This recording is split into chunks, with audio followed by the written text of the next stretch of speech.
বার্মিংহামে অনুষ্ঠিত হয়েছে জাতিসংঘে বাংলা স্মারক গ্রন্থের প্রকাশনা অনুষ্ঠান।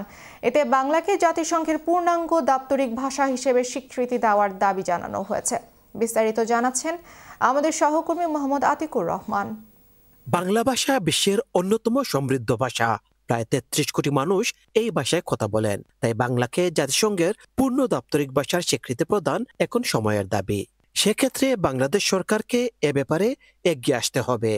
Organization for the Recognition of Bangla as an Official Language of the United Nations এর উদ্যোগে জাতিসংঘে বাংলা স্মারক গ্রন্থের মোড়ক উন্মোচন অনুষ্ঠানে বক্তারা এসব কথা বলেছেন। রোববার বার্মিংহামের বাংলাদেশ মাল্টিপারপাস সেন্টারে অনুষ্ঠানে প্রধান অতিথি হিসেবে উপস্থিত ছিলেন British MP Ayub Khan.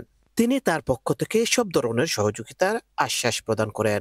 As a parliamentarian which represents significant number of British Bangladeshis here in the Peribar constituency, but not just representing the constituents as a matter of principle, fairness and equality, I will be writing to the United Nations to encourage them to recognize Bangla as the official language. সিলেটের বিশিষ্ট সাংবাদিক, লেখক ও গবেষক মোহাম্মদ ফজলুর রহমানের সম্পাদনায় মোড়ক উন্মোচন অনুষ্ঠানে সভাপতিত্ব করেন সংগঠনের সভাপতি তোফাজ্জল হোসেন চৌধুরী। পরিচালনা করেন সাধারণ সম্পাদক ফজলুর রহমান চৌধুরী এমবি। এ সময় অন্যান্যের মাঝে বক্তব্য রাখেন সহসভাপতি কে এম আবু তাহের চৌধুরী, কোষাধ্যক্ষ আবু তাহের এমবি, মাল্টিপারপাসের চেয়ারম্যান কামরুল হাসান চুনু, শেখ মোহাম্মদ মফিজুর রহমান, সাংবাদিক মকিস Mansur, M A Latif JP সহ আরো অনেকে। অনুষ্ঠানে প্রবাসী নতুন প্রজন্মের কাছে বাংলা ভাষা ও সংস্কৃতি পৌঁছে দিতে বিভিন্ন শহরে বাংলা স্কুল চালুর আহ্বান জানানো হয়। তবে লন্ডনস্থ বাংলাদেশ হাই কমিশনের কোনো প্রতিনিধি অনুষ্ঠানে উপস্থিত না হওয়ায় ক্ষোভ প্রকাশ করেন আয়োজকরা।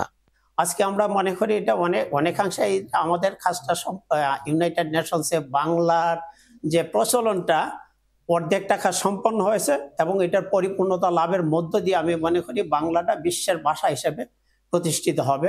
এটা খুব দূরে নয়। আমাদের এই জাতিসংঘে বাংলা দাপ্তরিক ভাষা করার যে ক্যাম্পেইন, এই ক্যাম্পেইনের মধ্যে সর্বপ্রথম এটা সমর্থন দিয়েছিল বাংলাদেশ পার্লামেন্ট, এরপর পশ্চিমবঙ্গ পার্লামেন্ট। আজকের অনুষ্ঠানে আমরা মাননীয় হাই কমিশনার আবিদা ইসলামকে আমরা দাওয়াত দিয়েছিলাম, কিন্তু উনি আসেন নাই। বার্মিংহামের সহকারী দাওয়াত দিয়েছিলাম, উনিও আসেন নাই।